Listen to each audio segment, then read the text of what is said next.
सरत्या वर्षाला निरोप देण्यासाठी सर्वच जण आता अचूक झालेत आहे। मी सध्या योगा गार्डन परिसरामध्ये आहे आणि आपण या ठिकाणी जर बघितलं आकर्षक अशी विद्युत रोषणाई या ठिकाणी करण्यात आली आहे।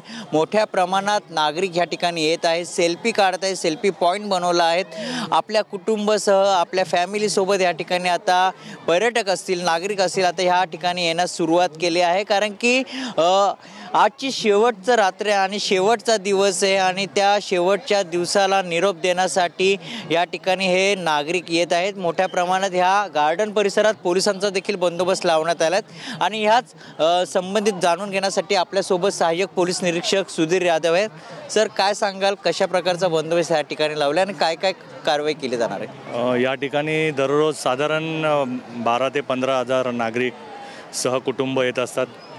विशेषतः महिला, मुलींची आणि लहान मुलांची संख्या इथे लक्षणीय आहे। नागरिक एक आनंद लुटण्यासाठी सेल्फी पॉईंट, वेगवेगळे पॉईंट इथे केलेले आहेत, तिथे येत असतात। या ठिकाणी नागरिकांच्या सुरक्षेसाठी वरिष्ठांनी एवढा चोख बंदोबस्त लावलेला आहे। ठिकठिकाणी खाजगी गणवेशामध्ये पोलीस तैनात केलेले आहेत। महिलांच्या विशेष सुरक्षेसाठी महिला अधिकारी आणि महिला कर्मचारी हे खाजगी गणवेशामध्ये नागरिकांमध्ये मिसळून फिरत आहेत। तसेच निर्भया पथक, कुठेही छेडछाड किंवा कोणताही गैरप्रकार होऊ नये यासाठी साधारण या संपूर्ण प्रोमोडा लाइटिंग परिसरामध्ये 100 ते 150 पोलीस अधिकारी, अंमलदार यांचा बंदोबस्त लागलेला आहे।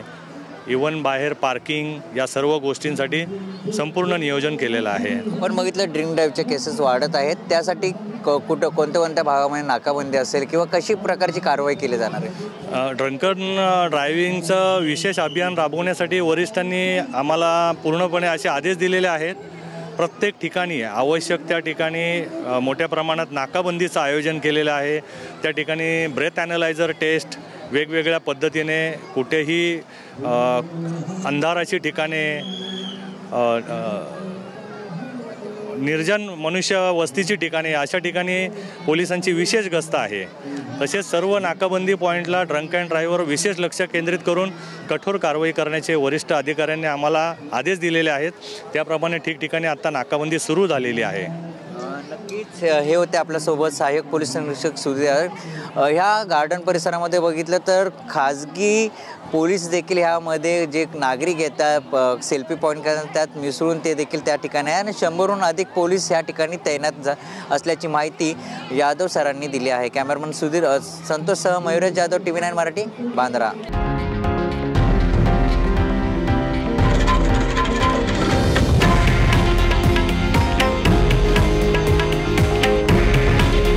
हे आहे देशातील नंबर 1 न्यूज नेटवर्क आणि आपण पाहत आहात TV9 मराठी। काळजी तुमची, हित महाराष्ट्राचं।